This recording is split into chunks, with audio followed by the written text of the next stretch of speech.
Tak henti-hentinya kami bersyukur kepada Tuhan yang boleh memberikan kepada kami terus kerinduan untuk boleh mengenal Engkau, mengenal kebenaran-Mu. Dan kami bersyukur malam hari boleh kembali bersama-sama belajar. Sekali lagi kami memohonkan anugerah Tuhan supaya menolong kami untuk bisa memahami kebenaran. Dan kami menundukkan diri di bawah otoritasnya. Dan biarlah kebenaran itu mempengaruhi kami, menolong kami supaya tidak tersesat.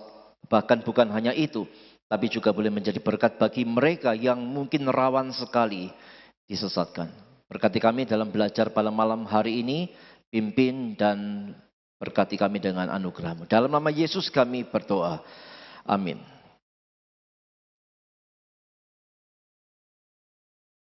Baik, kita akan membahas tentang Unitarianisme. Dan kita akan membahas bagian ini 2 sesi ya. 1 sesi malam hari dan bulan depan 1 lagi, saudara ya. Saudara pernah memikirkan tidak, sudah berapa banyak kelompok-kelompok sesat yang kita sudah bahas? Kita sudah membahas Saksi Yehova, Advent, lalu yang kemarin apa? Oneness, dan sekarang Unitarianisme. Apa yang bisa kita dapatkan dari semua fenomena-fenomena ini? Apa yang kita bisa lihat? Ternyata ajaran sesat bukan hanya satu, ya. Banyak. Dan apa yang kita bisa lihat dari hal itu? Setan luar biasa, saudara. Setan luar biasa menyerang gereja, itu luar biasa. Dia tidak henti-hentinya menyerang gereja. Dan ketika dia mau serang, dia pasti akan serang fondasinya. Fondasinya itu apa sih? Doktrin. Fondasi gereja itu doktrin, saudara. Bukan kesopanan, bukan moralitas, saudara. Doktrin. Nah, celakanya adalah mungkin sebagian besar orang Kristen itu tidak suka doktrin. Sebagian besar orang Kristen sukanya cuma ajaran-ajaran moralitas. Hidup baik, hidup sopan, jadi berkat, dan sebagainya. Semua ajaran itu bukan tidak salah, tidak salah. Tapi kalau hanya mau itu saja, dan kemudian kita tidak mau doktrinnya, saudara. Bisa bayangkan berapa banyak orang Kristen yang baik, itu yang gampang disesatkan. Kenapa? Karena tidak ada fondasi. Ya, jadi dengan lihat realitas penyesatan yang luar biasa menyerang, ya, harusnya menyadarkan kita. Aku bukan hanya perlu untuk bagaimana bisa hidup baik, tapi aku juga perlu dibangun di atas fondasi doktrin kebenaran yang kuat. Nah, ini menjadi penting bagi kita untuk kita terus memacu diri kita ya, terus belajar dan biar boleh kita tularkan kepada yang lain, saudara ya. Termasuk rekan-rekan kita satu gereja ya, kita rindu bahwa semua jemaat tidak hanya suka hal-hal praktis, tapi bukan hanya menjadi seorang Kristen yang baik, tapi orang Kristen yang kuat ya. Kalau sekedar jadi orang Kristen yang baik, kalau tidak kuat, gampang sekali dibelokkan ya. Oke, kita akan lihat secara sekilas apa itu Unitarianisme ya. Unitarianisme adalah aliran teologi Kristen, tetap ada di dalam gerbong Kristen kira-kira gitu ya. Tetapi menolak doktrin Trinitas atau Tritunggal dan menegaskan keesaan Allah secara mutlak. Jadi Unitarian itu ada satu teologi yang secara tegas menolak Tritunggal itu tidak alkitabiah. Tritunggal itu hasil filosofi manusia. Tidak ada dasar Alkitabnya, katanya mereka begitu. Dan mereka mengatakan Allah yang benar itu esa secara mutlak. Satu hakikat, satu pribadi. Ya, konsep Allah yang semacam itu ada di dalam Yudaisme, itu ada di dalam Islam. Ya, yang Allah esa secara mutlak. Ya. Mereka biasanya melihat Yesus sebagai manusia yang diutus Allah. Jadi mereka sangat menekankan kemanusiaan Yesus dan menolak keilahiannya. Bukan Allah yang sejati. Ini yang membedakan Unitarianisme dengan Oneness. Kalau Oneness itu Bapa yang mengorbankan dirinya, maka jadilah Yesus. Lebih ke kealahannya ya. Kurang menekankan kemanusiaannya. Tapi yang Unitarian bukan Allah sama sekali. Jadi Yesus itu sekedar nabi besar atau guru moral. Ya. Sangat berbeda dengan Oneness ya. Meskipun sering dihubungkan dengan zaman modern, akar pemikiran Unitarian itu sudah ada sebenarnya sejak abad-abad awal.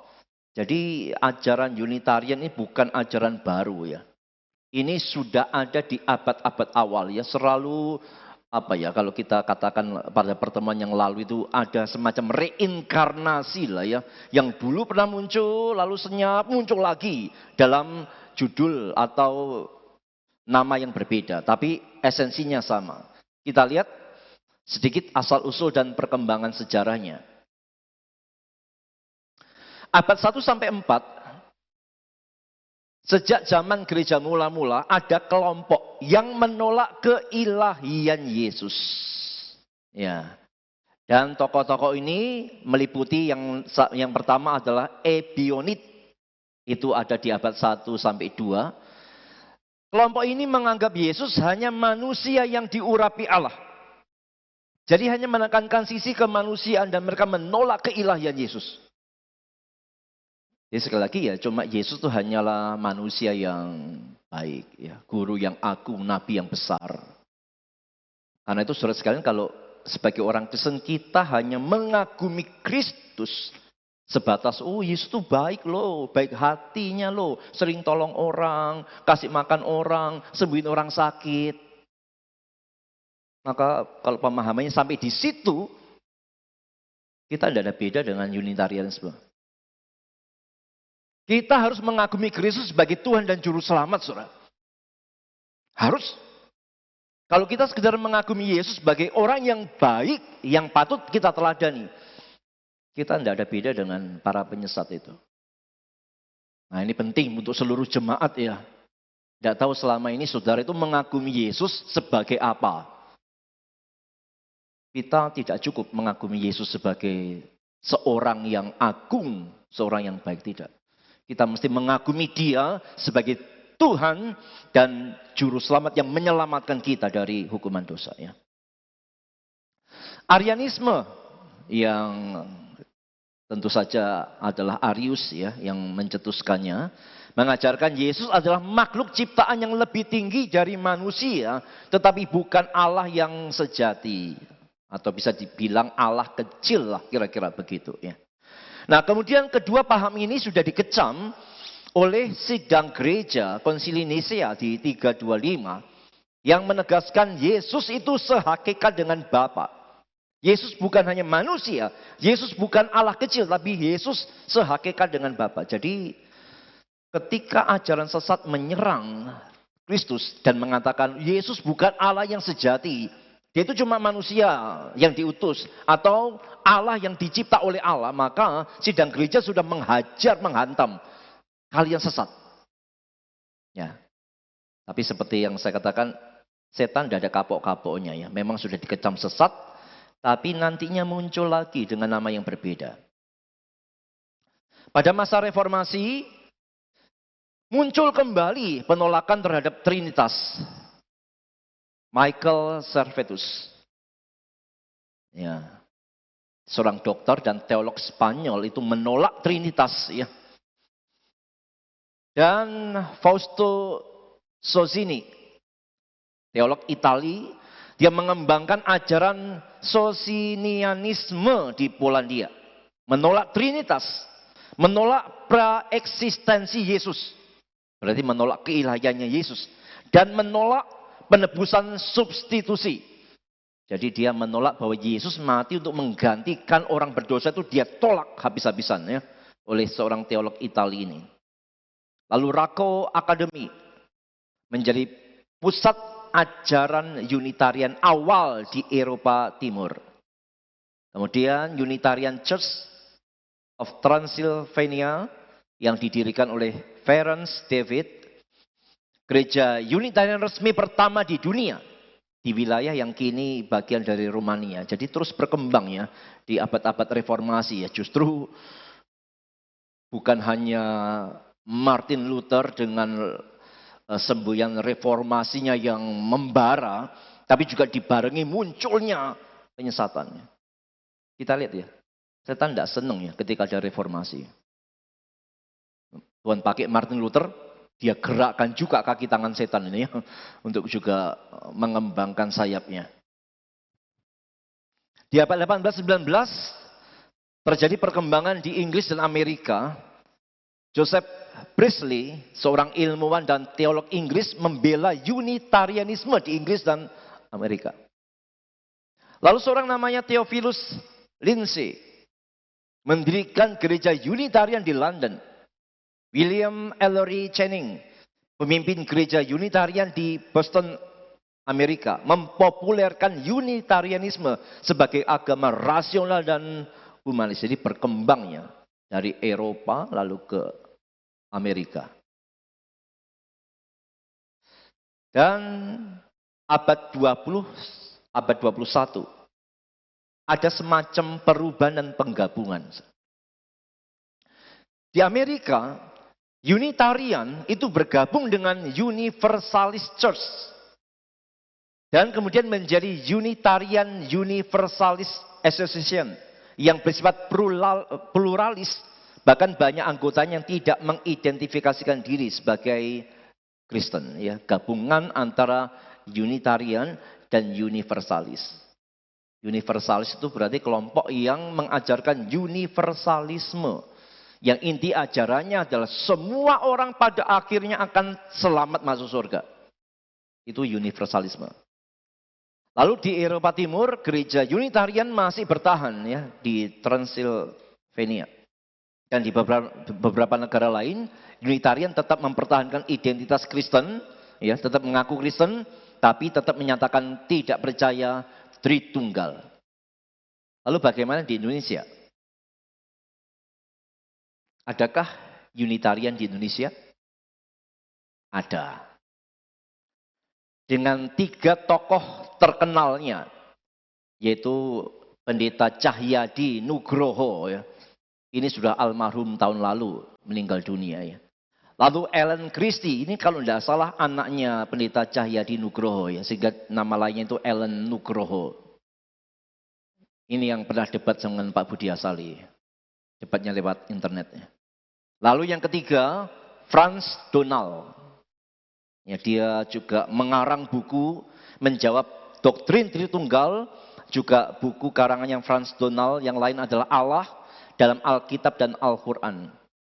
Jadi kalau ketemu 2 buku ini buku terbitannya, karangannya orang Unitarian ya.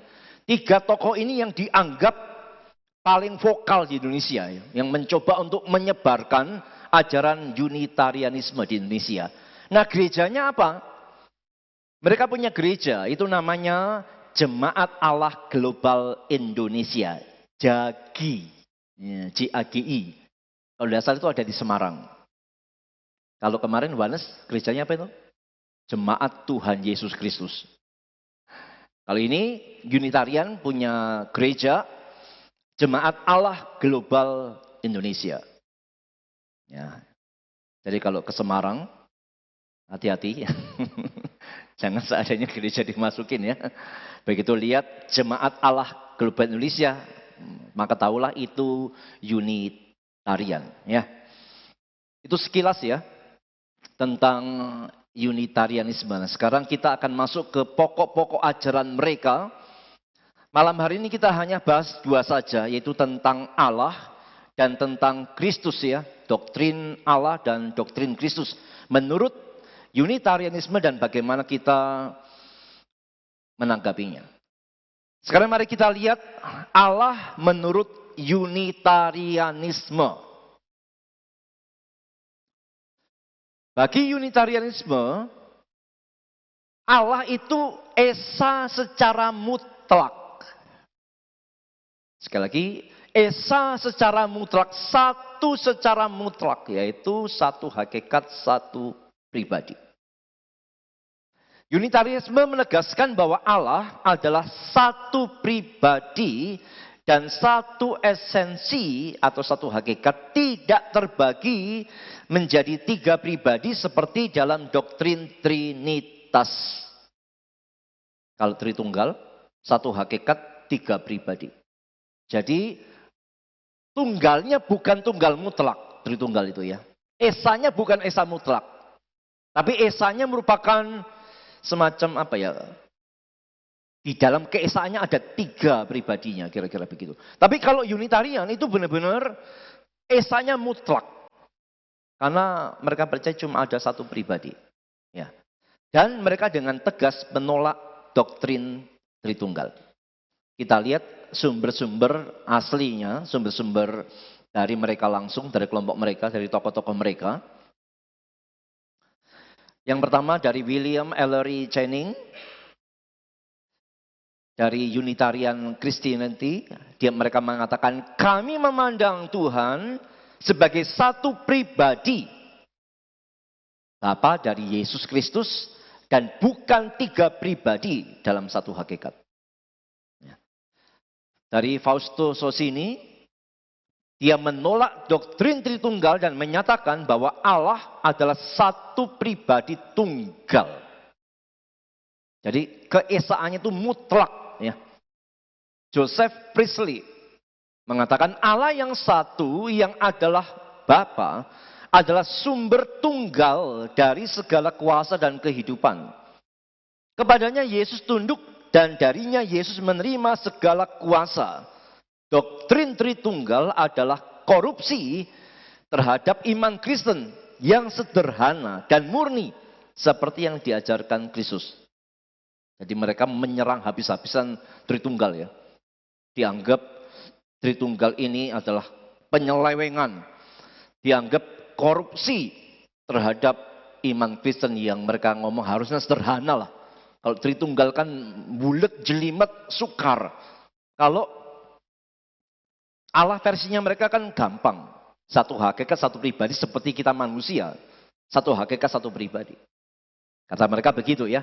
Jadi mereka benar-benar menekankan keesaan yang mutlak dalam diri Allah. Ayat-ayat yang mereka pakai tentu adalah ayat-ayat yang menekankan keesaan. Karena mereka menolak tiga pribadi, tentu ayat-ayat yang mereka sampaikan adalah ayat-ayat yang hanya berisi tentang keesaan Allah. Misalnya, Ulangan 6 ayat 4. Dengarlah hai orang Israel, Tuhan itu Allah kita, Tuhan itu Esa. Satu kata mereka. Ayat ini ngomong begitu. Ulangan 4 ayat 35. Engkau diberi melihatnya untuk mengetahui bahwa Tuhanlah Allah. Tidak ada yang lain kecuali Dia.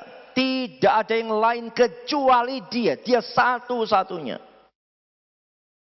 Yesaya 45 ayat 5 dan 6. Akulah Tuhan dan tidak ada yang lain. Kecuali aku tidak ada Allah. Berarti satu-satunya. Aku telah mempersenjatai engkau sekalipun engkau tidak mengenal aku. Supaya orang tahu dari terbitnya matahari sampai terbenamnya. Bahwa tidak ada yang lain di luar aku. Akulah Tuhan dan tidak ada yang lain. Menekankan satunya ya. Yohanes 17 ayat 3. Inilah hidup yang kekal itu. Yaitu bahwa mereka mengenal engkau satu-satunya Allah yang benar. Dan mengenal Yesus Kristus yang telah engkau utus. Kalau kemudian orang Unitarian ketemu dengan kita. Lalu mereka sodori ayat-ayat ini. Lihat noh. Allah itu satu. Kalian salah percaya Tritunggal. Perhatikan loh. Esa, satu, tidak ada yang lain. Mengapa kamu percaya Tritunggal? Kalau mereka menyodori ayat semacam ini, kita mau jawab apa?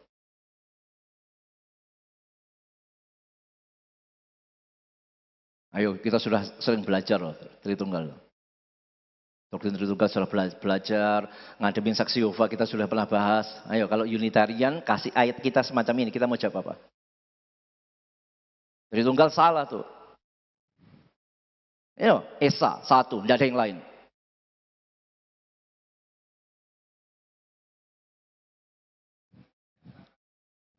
Wah, langsung diserang balik ya. Iya, iya, itu senjata yang sangat ampuh memang untuk menghajar mereka ya. Tapi sebelum kasih senjata itu, kita bisa jelaskan begini ya. Ayat ini itu tidak menentang Tritunggal. Ayat ini itu menentang triteisme.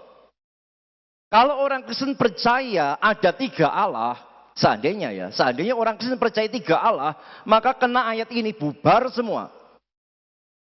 Karena dikatakan ayat ini mengatakan Esa, tidak ada yang lain. Jadi ini menentang triteisme. Tapi kita kan tidak percaya triteisme. Kita tidak menyembah 3 Allah. Maka kita bisa mengatakan kepada mereka, ayat yang kamu sampaikan itu benar. Dan kita setuju bahwa Allah itu Esa dan itu yang kita percayai.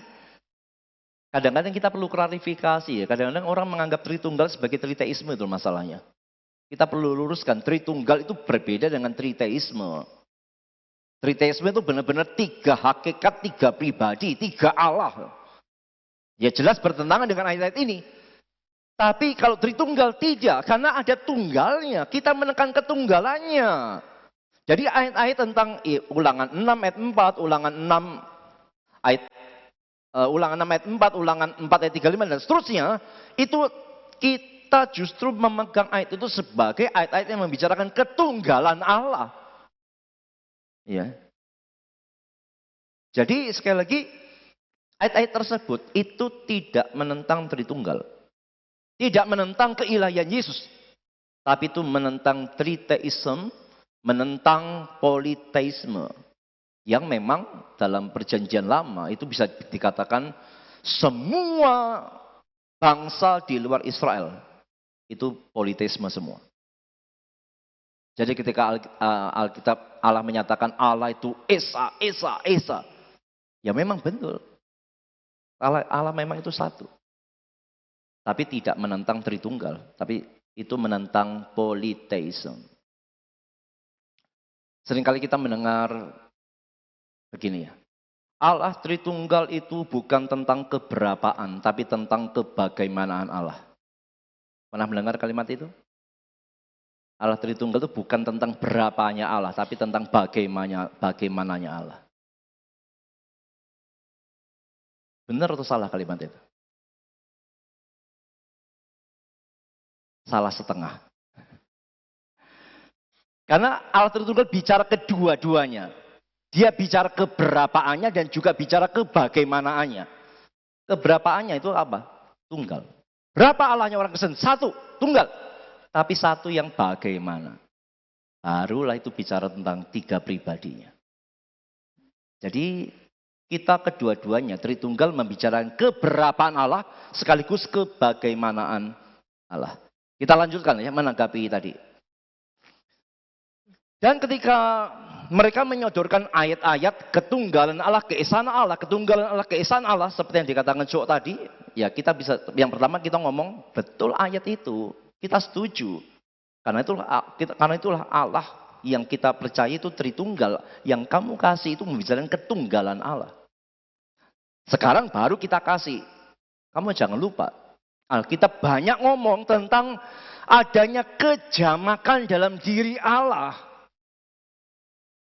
Ya, jadi Alkitab bukan hanya membicarakan Allah yang satu, tapi Alkitab juga membicarakan Allah yang ada semacam kejamakannya. Misalnya, Kejadian 1 ayat 26. Berfirmanlah Allah, baiklah kita. Bukan, Alkitab tidak ngomong berfirmanlah Allah, aku akan menjadikan manusia. Tidak. Tapi Alkitab ngomong berfirmanlah Allah, baiklah kita. Kita itu jamak, lebih dari 1. Menjadikan manusia dan seterusnya. Yesaya 6 ayat 8a. Lalu aku mendengar suara Tuhan berkata, siapakah yang akan kuutus? Dan siapakah yang mau pergi untuk aku? Dan ternyata, kata aku yang terakhir itu salah terjemahan. Yang benar adalah seperti yang dalam versinya NASB. Who will go for us? Bukan siapa yang mau pergi buat aku, tapi siapa yang mau pergi untuk kami. Jamaah. Jadi satu sisi Alkitab membicarakan Allah yang tunggal, yang satu.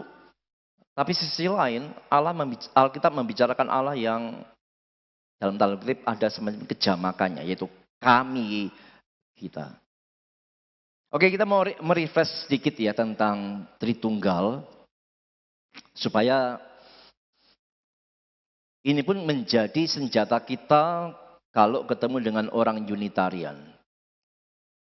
Jadi kita mesti menjelaskan Tritunggal kepada mereka dengan kita mengagumi bagaimana Alkitab itu menjelaskannya. Bagaimana Allah itu mewahyukan dirinya itu secara progresif. Ya. Secara progresif. Sampai menjadi terang benderang dalam perjanjian baru. Ketika Unitarian dengan keras dan tegas mengatakan Allah itu tunggal mutlak. Satu hakikat dan hanya satu pribadi. Maka kita bisa memberikan data-data dari Alkitab bagaimana Allah memperkenalkan dirinya. Ya kita bisa ngomong, Allah itu memang memperkenalkan dirinya sebagai Allah yang Esa. Kita tidak sangkal itu. Ya kita mesti samakan bahwa memang kita mempercaya Allah yang Esa. Dalam Ulangan 6 ayat 4, ayat yang mereka pakai juga kita pakai untuk Tritunggal. Dengarlah hai orang Israel, Tuhan itu Allah kita, Tuhan itu Esa. Nah, kita yang sudah belajar kita bisa menjelaskan sedikit ya. Kata Esa yang dipakai itu adalah Echad dalam bahasa Ibrani. Dan kata Echad dalam bahasa Ibrani itu punya pengertian semacam gabungan, satuan. Kayak misalnya Adam dan Hawa menjadi satu. Nah, kata satu itu Echad. Dari mana? Adam dan Hawa. Itu Echad. Kalau mau menjelaskan kata satu yang benar-benar mutlak, itu Ibrani, kata Ibrani itu memberikan kata Yahid. Yahid. Itu benar-benar satu yang mutlak. Tapi kalau Echad itu bisa menjadi semacam gabungan yang disatukan kira-kira begitu. Jadi bukan satu yang mutlak. Dan ketika membicarakan Allah, YHWH itu Tuhan huruf besar semua ya. Itu dari kata Ibrani YHWH. Dikatakan esanya itu pakai Echad, bukan Yahid. Ya. Kita lanjut lagi, kita paparkan memang Allah memperkenalkan dirinya sebagai Allah yang Esa. Yang lain misalnya dalam Markus 12 ayat 32. Lalu kata ahli Taurat itu kepada Yesus, tepat sekali guru, benar katamu itu. Bahwa dia Esa. Dan tidak ada yang lain kecuali dia. Ya kita memang setuju, Allah itu Esa, Allah itu satu. Kita tidak menentang bagian itu.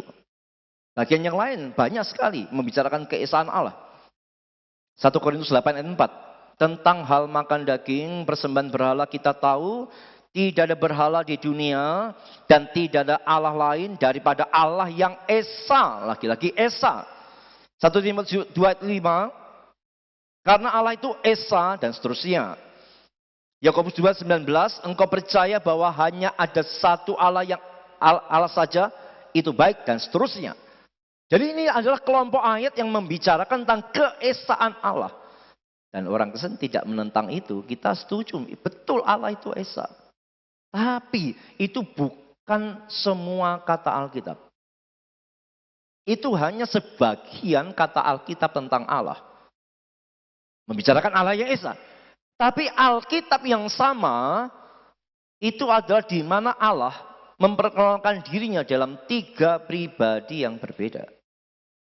Disinilah keindahan cara Allah memperkenalkan dirinya ya. Satu sisi dia ngomong Esa, aku ini satu, Esa. Tapi di bagian yang lain Allah yang sama di dalam Alkitab yang sama. Dia memperkenalkan dirinya dalam 3 pribadi yang berbeda. Dan ketika memperkenalkan diri dalam tiga pribadi yang berbeda, dia semacam membuka tabir satu demi satu. Kita lihat ya, dari Kejadian 1:26. Berfirmanlah Allah, baiklah kita menjadikan manusia menurut gambar dan rupa kita. Sudah ada tiganya? Belum, ini baru ada semacam kejamakannya. Belum kelihatan tiganya. Ini baru Allah menyatakan, aku yang satu itu bukan satu yang mutlak. Aku yang satu itu ada kejamakan di dalamnya. Yaitu dengan kata kita. Kita belum tahu berapa ini. Kita itu berapa? Ya. Kejadian 11 ayat 7. Baiklah kita turun. Mengacau balakan di sana bahasa mereka.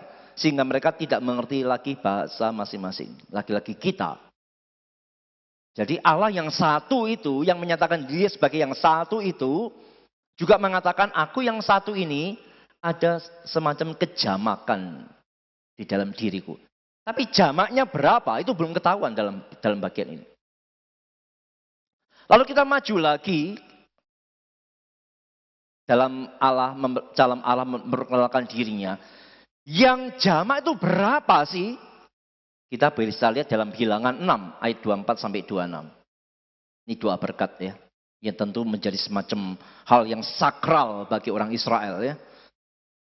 Tuhan huruf besar semua itu Yahweh ya. Kita lihat ada berapa kali kata Tuhan itu muncul dalam doa berkat itu.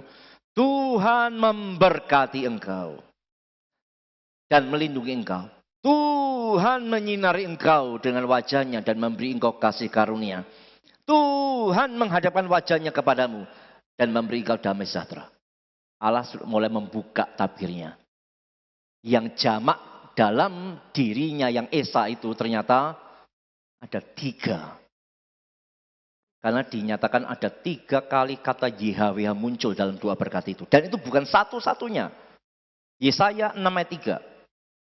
Dan mereka berseru seorang kepada seorang katanya, Kudus, Kudus, Kuduslah Tuhan huruf besar semua itu Yahweh.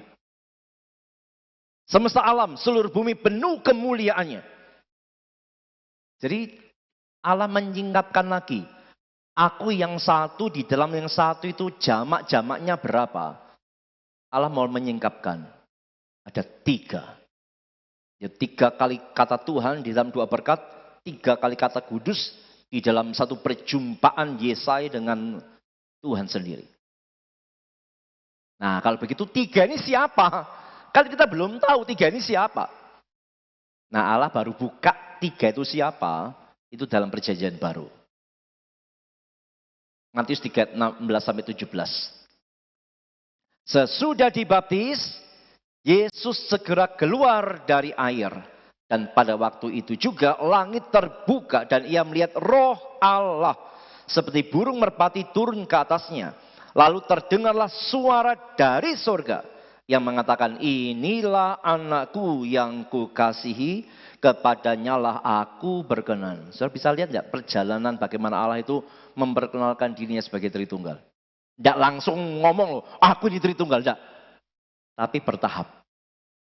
Dari dia ngomong tentang keesaannya, lalu dia singkapkan, aku yang esa itu ada kejamakan di dalamnya, dan jamaknya itu berapa? Yaitu 3. 3 itu siapa?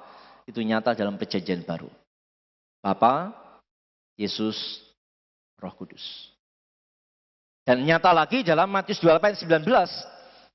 Karena itu pergilah jadikanlah semua bangsa muridku dan baptislah mereka dalam nama Bapa dan Anak dan Roh Kudus. Oh ternyata yang 3 dalam keesaan itu adalah Bapa, Anak, Roh Kudus. Wah kita sukacita sekali. Boleh kenal Allah. Boleh lihat bagaimana Allah itu mewahyukan dirinya kepada kita. Bersyukur sekali. 2 Korintus 13 ayat 13. Kasih karunia Tuhan Yesus Kristus dan kasih Allah dan persekutuan Roh Kudus. Ini ngomongin yang 3 itu siapa ya? Bapa, Yesus, Roh Kudus. 1 Petrus 1 ayat 2a.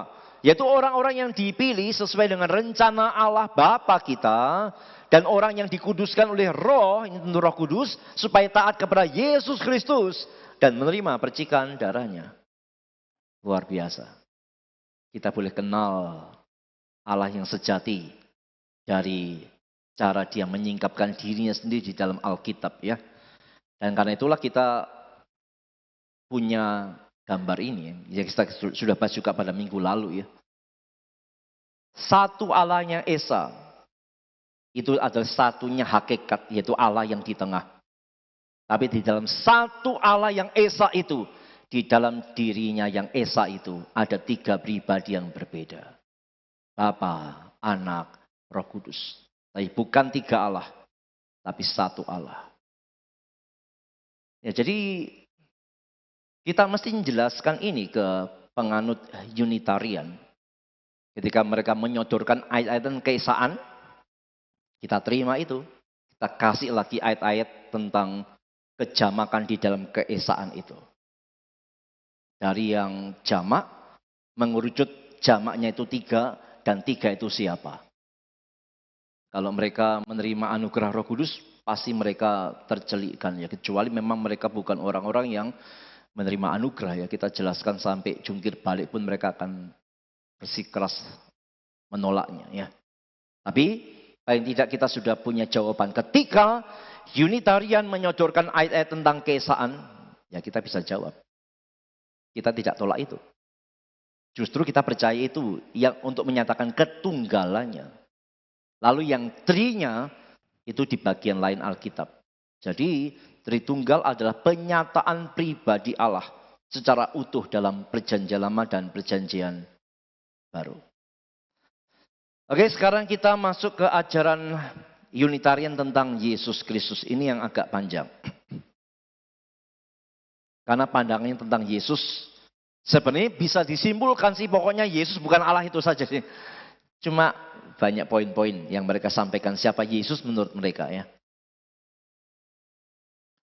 Yang pertama, menurut Unitarian, Yesus itu hanyalah manusia sepenuhnya. Jadi hanya menekankan kemanusiaan Yesus. Unitarian menegaskan bahwa Yesus sepenuhnya manusia, lahir dari Maria, diurapi dan diutus oleh Allah. Ia bukan Allah yang kekal dan tidak berawal, melainkan makhluk ciptaan yang istimewa. Jadi kita lihat di sini ya. Ketika Unitarian mengatakan Yesus adalah manusia sepenuhnya. Ini salah atau enggak sih sebenarnya? Setengah salah. Justru ketika hanya mengimani setengah kebenaran, itu pun bisa menyesatkan. Kebenaran itu mesti utuh ya. Begitu kita hanya mempercayai setengahnya saja, kita pasti tersesat. Pasti. Jadi kebenaran mesti utuh diterima. Ketika mereka mengatakan Yesus manusia, tidak salah. Tapi ketika mereka mengatakan Yesus bukan Allah, maka di sanalah problemnya. Jadi mereka hanya menerima setengah kebenaran saja. Dan menolak setengah kebenaran yang lain. Maka jadilah sesat. Ayat yang mereka gunakan adalah Matius 24 ayat 36. Tetapi tentang hari dan saat itu tidak seorang pun tahu.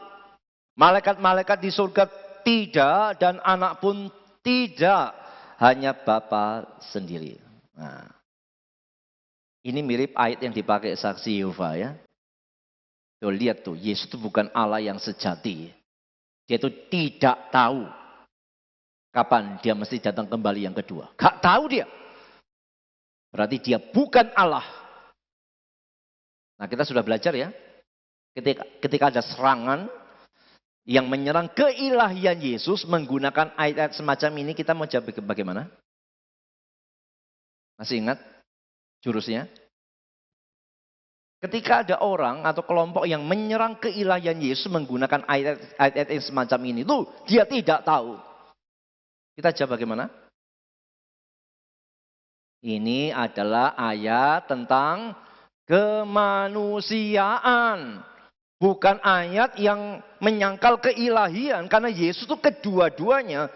Dia Allah sepenuhnya, dia manusia sepenuhnya. Dan ayat yang dipaparkan itu tentang kemanusiaan, bukan menyatakan bahwa dia bukan Allah. Yang lain lagi menurut Unitarian. Yesus kata mereka adalah Mesias dan Guru Agung. Lihat saudara ya. Deskripsi mereka tentang Yesus tidak ada yang jelek loh. Tidak ada yang jelek. Di sini mereka mengatakan Yesus itu Mesias, Yesus itu Guru yang agung. Tapi kita mesti dalami Mesias yang seperti apa yang mereka maksud. Ternyata Unitarian menerima bahwa Yesus adalah Mesias yang dijanjikan dalam perjanjian lama. Tapi Mesias seperti apa yang dipahami? Bagi Unitarian, Yesus diutus untuk mengajar kebenaran, memberi teladan moral, dan memimpin manusia kembali kepada Allah. Jadi kayak guru saja dia. Tidak menekankan tujuan utama kedatangannya sebagai juru selamat. Tidak. Hal itu tidak diungkapkan. Mereka hanya menekankan Yesus itu orang yang baik, guru yang agung. Dia datang untuk mengajari kita kebenaran. Dia datang memberikan teladan moral. Lihat, yang mereka ajarkan itu bukan hal yang jelek kan? Bagus tuh. Tapi bukan hal yang fundament. Bukan hal yang tentang Kristus yang sejati sebagaimana dia mesti datang ke dalam dunia ini. Mengajarkan Yesus yang baik. Itu tidak cukup. Harus ajarkan Yesus yang benar. Jadi kita sekali lagi ya tidak boleh hanya mengagumi Yesus sebagai pribadi yang baik. Tapi kita mesti mengenalnya sebenar-benarnya dia itu siapa dari Alkitab. Tentang hal ini, seorang tokoh yang namanya Fausto Sozzini mengatakan, Yesus adalah Mesias, seorang manusia yang dikandung secara ajaib oleh perbuatan Allah, tetapi tidak memiliki kodrat ilahi yang sama dengan Allah. Ternyata definisi Mesiasnya sudah beda. Kalau orang Yahudi, harapan mesianisnya apa? Mesianis politis. Bagi Unitarian, kemesiasan Yesus dalam hal apa? Sekedar mengajar dan menjadi teladan. Apakah itu Mesias yang benar? Tidak.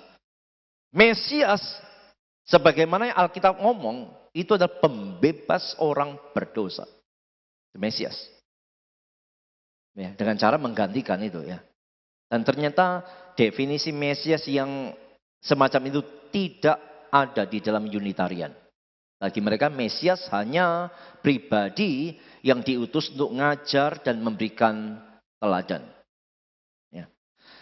Yang lain lagi bagi Unitarian, Yesus itu tidak kekal, tidak setara dengan Bapa. Ya. Unitarian menolak ajaran bahwa Yesus setara sehakikat dengan Bapa dalam Trinitas.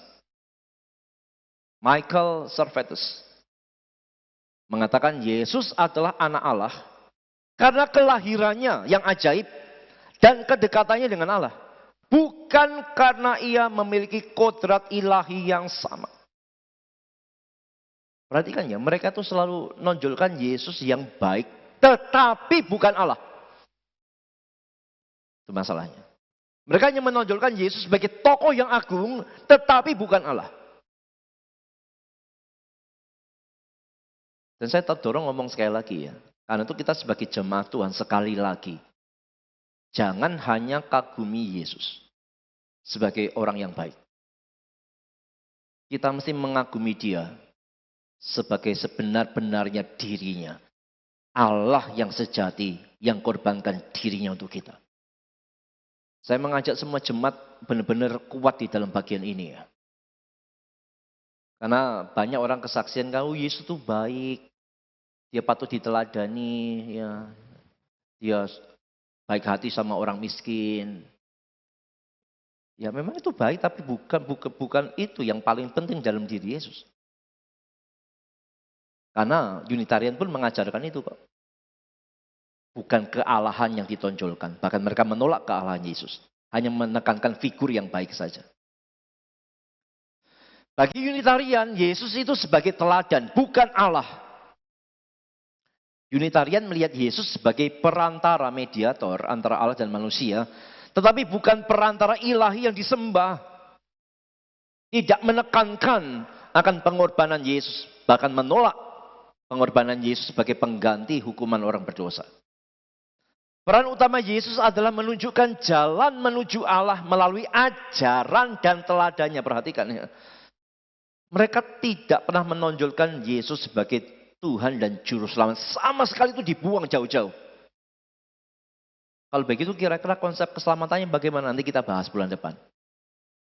Jadi mereka menolak habis-habisan tentang pengorbanan Yesus yang menyelamatkan orang berdosa. Mereka tolak itu. Karena bagi mereka, Yesus itu menyelamatkan kita dengan cara apa? Melalui dia mengajar dan jadi contoh. Kalau kita percaya ajarannya dan ikuti teladan hidupnya, kita selamat. Itu bocorannya tentang konsep keselamatannya Unitarian. Mereka mengatakan begini, Yesus itu bukan Allah. Kenapa? Karena Yesus tidak pernah mengaku diri sebagai Allah. Yesus selalu mengatakan dirinya sebagai anak Allah. Ini seperti yang digembar-gemburkan Zakir Naik. Di mana Yesus mengatakan, akulah Allah dan sembahlah aku. Kalau ada ayatnya, saya jadi Kristen. Ayo tunjukkan dalam Alkitab, mana Yesus pernah mengatakan, aku adalah Allah, sembahlah aku. Ini model-modelnya Unitarian. Yesus tidak pernah ngomong dia itu Allah. Nah itulah yang mereka percaya ya. Dan ini dikuatkan oleh beberapa kutipan dari tokoh-tokoh Unitarian.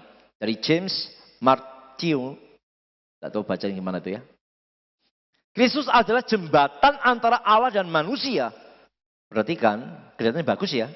Jembatan antara Allah dan manusia. Kalimat berikutnya yang hancur.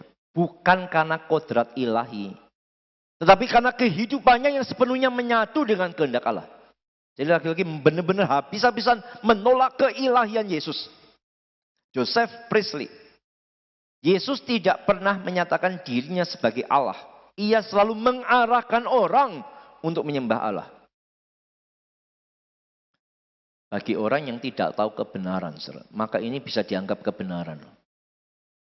Bagi orang yang tidak kuat di dalam kebenaran, ingat ya, kebohongan yang diulang terus-menerus, itu bisa dianggap sebagai kebenaran. Kalau kita tidak kuat dalam kebenaran, ya kita akan terhanyut dengan kebohongan-kebohongan versinya Unitarian. Dari William Ellery, kami percaya Yesus adalah guru dan teladan terbesar, tapi bukan Allah yang disembah.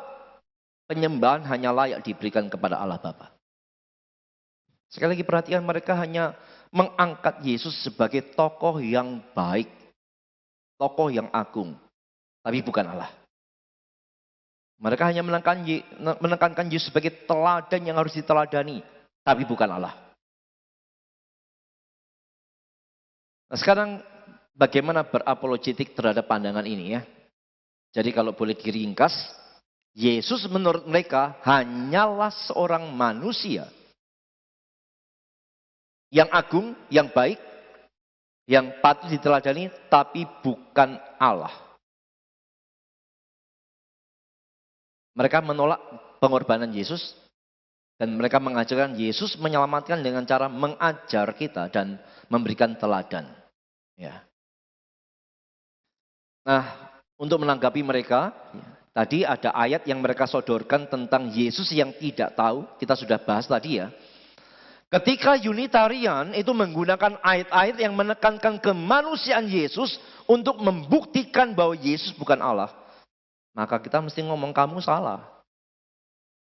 Kamu memakai ayat-ayat tentang kemanusiaan Yesus untuk membuktikan dia bukan Allah. Itu kamu salah. Karena Yesus yang benar itu Allah sepenuhnya, manusia sepenuhnya. Sehingga Ada ayat-ayat yang menekankan kealahan Yesus, ada ayat-ayat yang menekankan kemanusiaan Yesus. Kedua bagian ayat ini benar semua.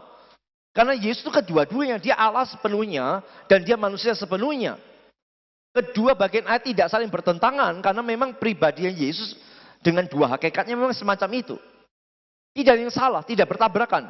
Sehingga kalau ada orang menggunakan ayat tentang keilahian Yesus untuk membuktikan dia bukan manusia, ya salah. Termasuk ketika ada orang menggunakan ayat-ayat tentang kemanusiaan Yesus untuk mengatakan dia bukan Allah, ya tentu salah. Ayat-ayat tentang kemanusiaan itu menunjukkan kemanusiaan Yesus. Ayat-ayat tentang keilahian itu menunjukkan keilahian Yesus. Nah, kita mesti kuat di sini. Karena seringkali yang juga dipakai orang Islam untuk menyerang Kristen ya begitu. Mereka kan menolak habis-habisan keilahian Yesus. Maka orang Islam seringkali menyoroti ayat-ayat tentang kemanusiaan Yesus untuk mengatakan, lo lihat dia bukan Tuhan. Kalau kristologi kita tidak kuat, kita akan goyah. Betul. Kalau kristologi kita tidak kuat, kita goyah. Oh iya benar ya, masa Tuhan mati? Masa Tuhan lapar? Masa Tuhan capek? Kalau kristologi kita tidak kuat, kita goyah. Tapi karena kita sudah tahu Yesus itu Allah sepenuhnya dan manusia sepenuhnya, kita tahu, oh ayat-ayat yang kamu pakai, itu ayat tentang kemanusiaan Yesus. Memang secara manusia dia terbatas. Hanya tanpa dosa. Ya. Jadi kita bisa peka di sana, saudara ya. Sekarang yang lain, mereka kan mempropagandakan dengan apa ya? Dengan satu perkataan yang terus-menerus diulang. Yesus tidak pernah mengatakan dirinya sebagai Allah. Yesus tidak pernah ngaku sebagai Allah dan sebagainya. Itu diulang terus-menerus. Nah sekarang kita perlu tanya, apakah benar Yesus tidak pernah mengaku sebagai Allah? Pernah tidak Yesus mengaku dirinya sebagai Allah? Pernah? Pernah. Kapan? Di mana? Dalam Alkitab. Ya, di mana? Ayo. Yaitu Yesus mengaku dirinya sebagai Allah, yaitu ketika dia mengaku bahwa dia adalah anak Allah. Nah ini kadang-kadang banyak orang tidak ngerti juga ya. Mereka memisahkan antara anak Allah dan Allah. Mereka mendefinisikan anak Allah itu dalam perspektif masa kini. Lalu kemudian kelompok yang menolak ini kemudian mengatakan ya, anak presiden atau bukan? Bukan, belum tentu kan ya. Anak wali kota atau bukan? Bukan. Anak Allah atau bukan?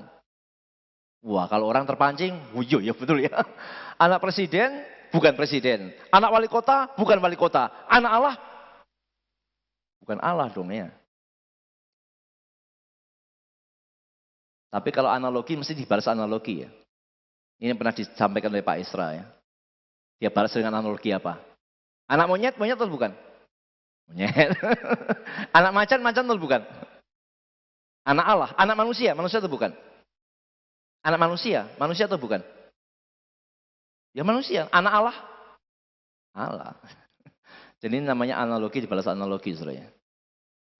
Jadi tuduhan bahwa Yesus tidak pernah mengaku diri sebagai Allah, itu tuduhan asal-asalan.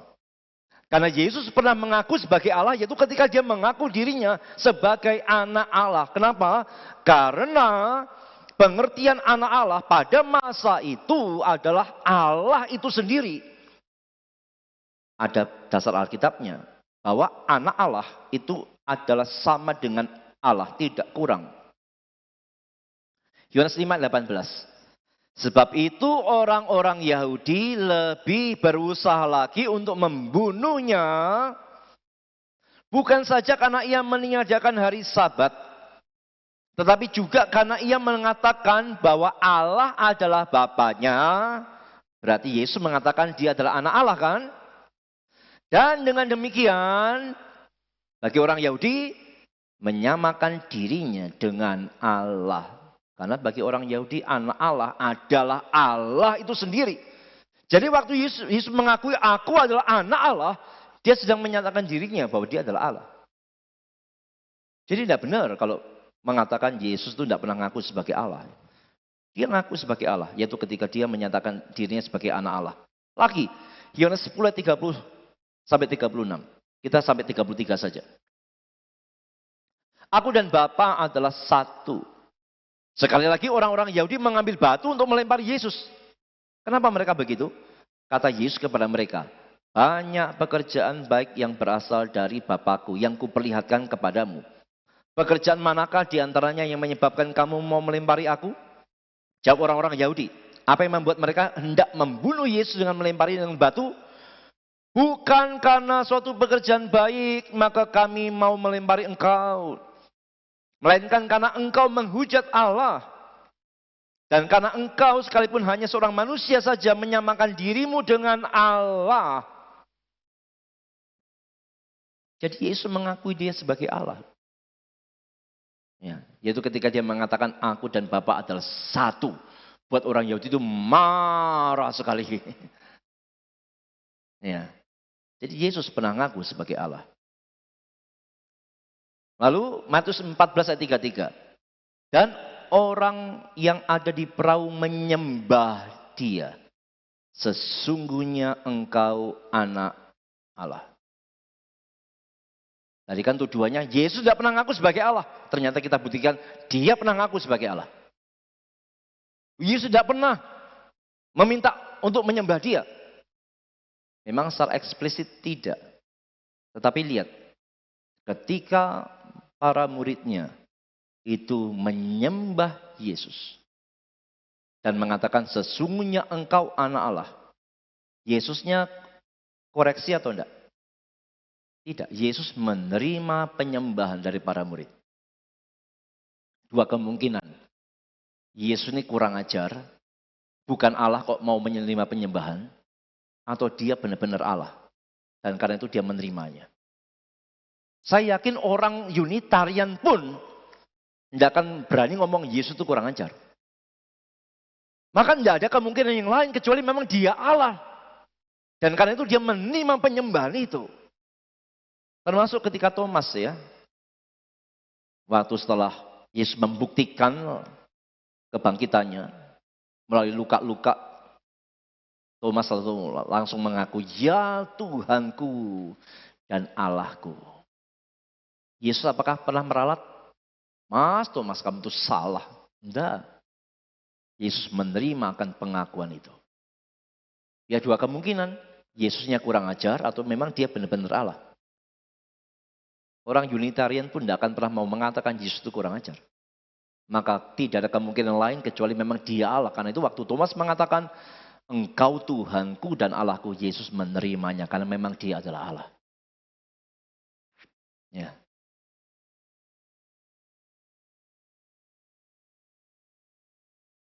Lalu ada ayat yang lain yang mereka pakai untuk mengatakan bahwa Yesus bukan Allah. Tapi sebagai ciptaan, meskipun dikatakan sebagai ciptaan yang istimewa. Adalah ayat dalam Wahyu 3:14. Dan tuliskanlah kepada malaikat jemaat di Laodikia. Inilah firman dari Amin, saksi yang setia dan benar. Permulaan dari ciptaan Allah. Permulaan dari ciptaan Allah. Maka dengan ayat ini orang Unitarian mengatakan, loh lihat Yesus itu ciptaan. Dia bukan Allah. Maka kita langsung peka, loh ayat ini kan pernah dipakai saksi Yehova. Untuk membuktikan Yesus bukan Allah. Cara jawabnya sama. Cara jawabnya bagaimana? Yaitu dari penterjemahan. Dari makna kata. Kata permulaan itu dalam bahasa Yunani adalah arche. Dan itu memiliki banyak arti. Bisa permulaan, bisa pemerintah, bisa asal usul, bisa sumber.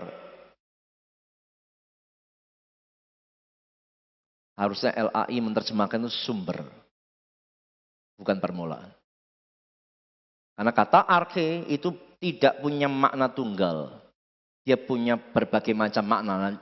Ketika ada satu kata punya bermakna banyak. Maka untuk memilih makna mana yang tepat, itu harus lihat konteksnya. Ya. Oke, dan bukti lain ya. Ketika Unitarian terus membantah tentang keilahian Yesus. Dan mereka tuh mengatakan, Allah satu-satunya itu hanya Bapa. Yesus itu ciptaan, Yesus itu manusia biasa. Kita mesti membukakan data dari Alkitab.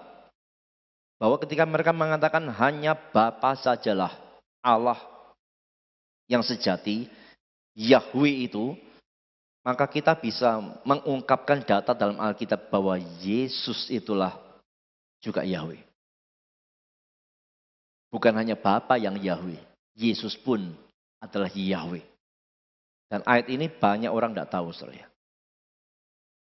Yeremia 23 ayat 5-6. Sesungguhnya waktunya akan datang. Demikianlah firman Tuhan. Bahwa aku akan menumbuhkan tunas adil bagi Daud. Ia akan memerintah sebagai raja yang bijaksana dan akan melakukan keadilan dan kebenaran di negeri. Ini bicara tentang siapa ini? Tunas Daud akan memerintah. Bicara tentang siapa? Yesus. Dalam zamannya, Yehuda akan dibebaskan dan Israel akan hidup dengan tentram. Dan inilah namanya yang diberikan orang kepadanya, kepada tunas adil yang menunjuk pada Yesus. Namanya siapa? Yahweh. Keadilan kita. Jadi Bapa sendiri ngomong, Yesus itu Yahweh. Berarti kan membicarakan sehakikat dengan Bapa. Jadi kalau ditanya, siapa namanya Yesus sebelum inkarnasi? Siapa namanya Yesus sebelum inkarnasi? Yahweh, jangan ragu.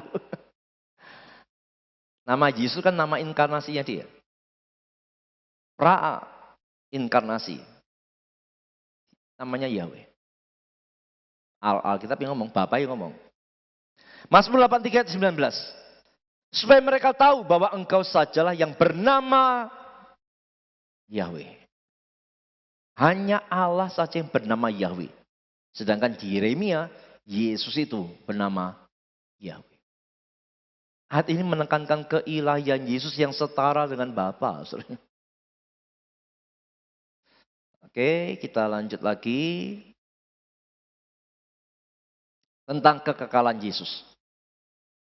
Jadi ketika Unitarian itu menolak habis-habisan keilahian Yesus, mereka mengajarkan Yesus ciptaan yang ada awalnya dan sebagainya, kita bisa mengungkapkan data dari Alkitab tentang kekekalan Yesus. Misalnya dari Wahyu 1 ayat 8 dan 17. Aku adalah Alfa dan Omega. Alfa dan Omega itu selalu membicarakan kekekalan, saudara. Dari kekal sampai kekal. Wahyu 2:8. Dan tuliskanlah kepada malaikat jemaat di Smyrna, inilah firman dari yang awal dan yang akhir. Ini pun sama, paralel ya dengan Alfa Omega. Membicarakan kekekalan. Wahyu 22:13, aku adalah Alfa dan Omega, yang pertama dan yang terkemudian, yang awal dan yang akhir. Ini membicarakan semua kekekalan semua. Jadi salah besar ketika Unitarian mengatakan Yesus itu adalah ciptaan yang istimewa. Sekarang tentang keilahian Yesus. Ketika Unitarian menolak habis-habisan keilahian Yesus, kita bisa memberikan data sebanyak mungkin tentang keilahian Yesus. Misalnya Yohanes 1 ayat 1. Pada mulanya adalah firman, firman itu bersama-sama dengan Allah, dan firman itu adalah Allah. Jelas. Yesus punya nama-nama ilahi. Ia disebut Allah, ia disebut anak Allah, ia disebut sebagai raja segala raja, Tuhan segala Tuhan. Itu nama-nama ilahi semua. Yesus memiliki sifat-sifat ilahi. Dia kekal, maha hadir, maha tahu, maha kuasa. Kuasanya ada atas penyakit, atas setan, atas segala yang hidup, atas alam, atas kematian. Dia suci, dia tidak berubah. Itu semua tentang keilahian Yesus yang tidak mungkin bisa dibantah.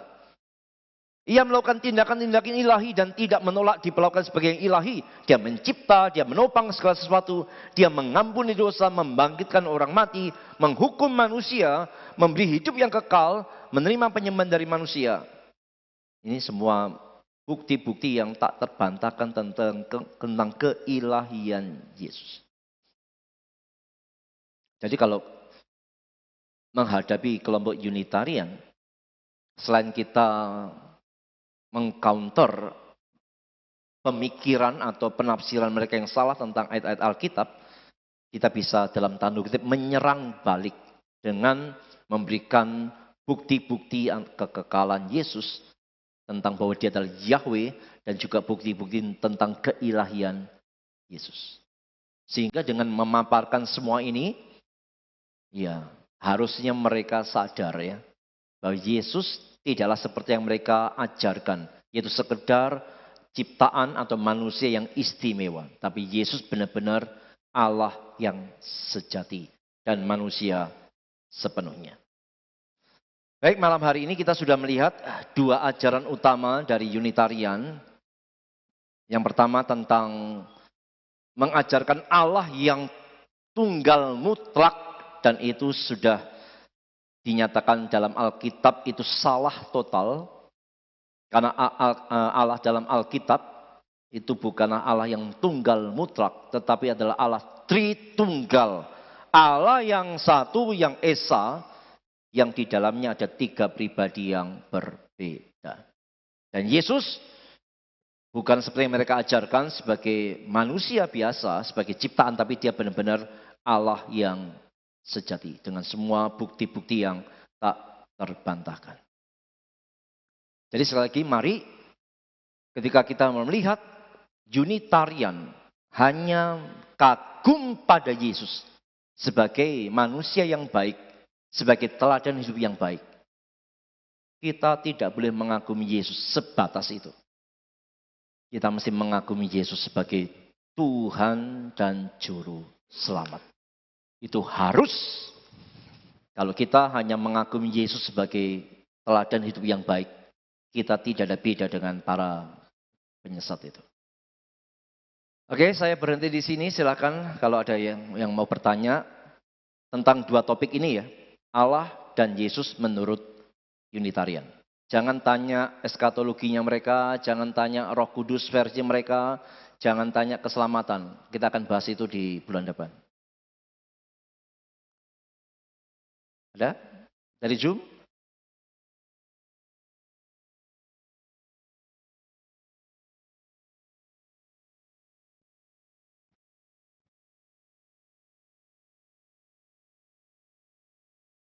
Tidak ada ya. Ini mantap semua. Saya sudah di-refresh semua Tritunggalnya ya. Di-refresh lagi tentang keilahian Yesusnya ya. Oke, mari kita berdoa.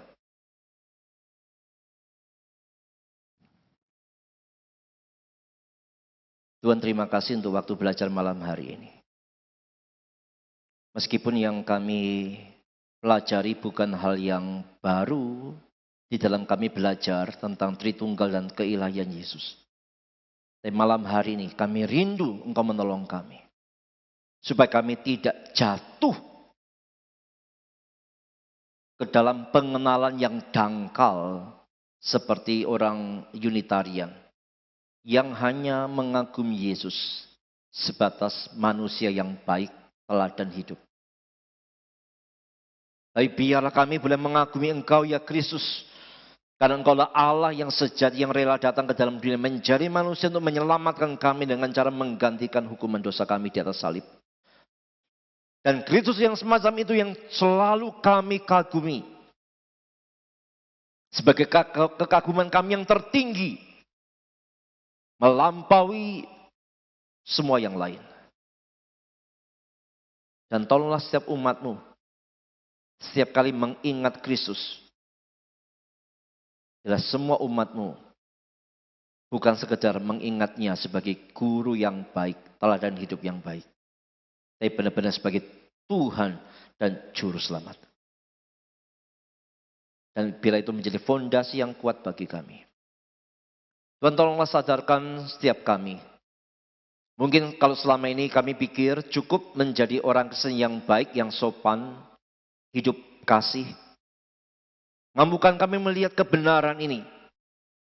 Bahwa tidak cukup menjadi orang Kristen yang baik, tapi perlu menjadi orang Kristen yang kuat. Karena kami sadar setan menyerang bagian fondasi untuk melemahkan. Terlalu banyak orang Kristen yang baik, yang tersesat. Karena mereka tidak menjadi orang Kristen yang kuat. Tolong kami semua jemaat-Mu, supaya boleh terus dibentuk menjadi orang-orang Kristen yang kuat. Sekaligus menjadi orang Kristen yang baik. Terima kasih. Berkati untuk waktu-waktu belajar kami ke depannya. Terus berikan kepada kami kerinduan untuk diisi dengan kebenaran. Kami ucap syukur dan mengakhiri kelas malam hari. Dalam nama Yesus kami berdoa. Amin. Selamat malam, Tuhan memberkati.